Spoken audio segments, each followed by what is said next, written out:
A really eventful 90 minutes there. What was your take on the game? Yeah, eventful, like you say. Obviously hugely disappointed to drop 2 points. We've done ever so well to get ahead. But again, I've got absolutely, even though the officials were appalling all game long, I've got no complaints about the red card to Darius, and he's been told in no uncertain terms that will not be tolerated at this football club. He has let everybody down, including himself, his teammates, the supporters, the staff, everyone involved. That is just not acceptable, and he's been made aware. I just thought it was a comedy show from the referees, and so did their bench, by the way. We were actually having a laugh and a joke at how bad it was. But look, we've cost ourselves by a lack of organisation in a wide area from a free kick that we've worked on this week. So no excuses. I have to take the blame for that.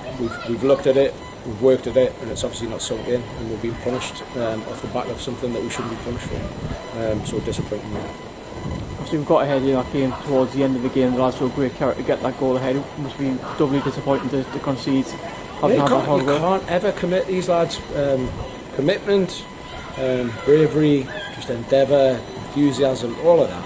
What we do have to improve on, and I've mentioned it a lot about how young you are. I've got to stop using that, because ultimately it doesn't matter how old you are. You learn from the experiences, and we're just not learning from our experiences. So I would just now go, it's not youth, it's naivety.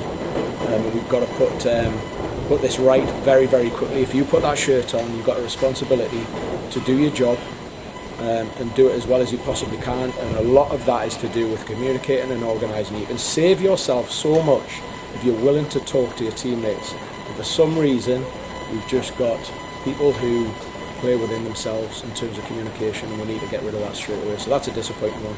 Like you say, to get ahead in the game when we're down to 10 men, fantastic, but I'm not surprised with this group of players. 2 weeks now until the next game comes ahead. I guess that's a real chance to nail things down on the training pitch over the next fortnight. A lot of stuff needs to be done. So yes, the organisation of certain things, and people understanding their roles, their jobs. We've got an opportunity now to go and work very, very hard together and get some fitness levels up as well.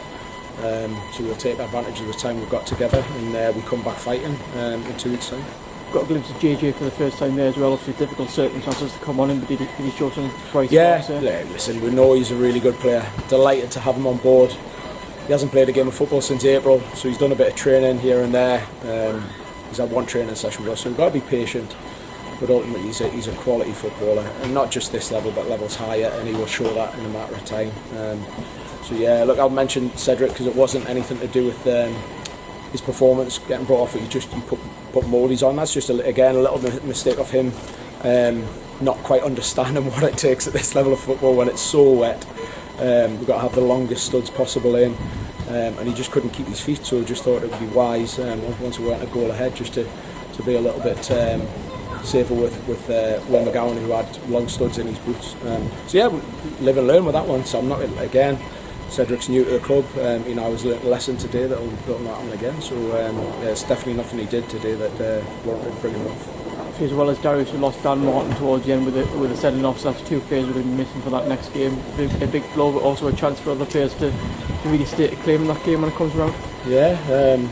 Again, we warned the referee, we warned Dan about their fullback, who's a very good player, but he has got something like 8, 9 penalties. He's got something like 6, 7 yellow cards for diving, and if you want to go and defend like that, he will play you all day long. So fair play to him to use his experience of throwing himself to the floor to get another red card, and that's the way he plays. He's known throughout the league of doing it, and everyone's aware of it.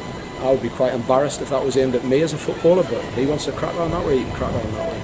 Just finally look ahead to the rest of the season. Obviously we're still in a good place in the league, still fighting up the second place in the league. Where do you think this leaves you at this point? We are where we are. We're dropping points that we shouldn't be dropping. We have to work very, very, very hard. Like I say, we've brought two players into the football club who have to learn quickly. But those players who've been with us for a long time now need to help them and need to communicate from back to front. I'm absolutely positive we'll get there. We've got very, very good people, very good players, very good characters. and we just need to keep believing in the process. Today was always going to be a lottery. When you play on a pitch like that, it's a lottery. You can't stand up. I thought their centre forward was brilliant, by the way, absolute handful. Credit to him, because he was a thorn in our side all day.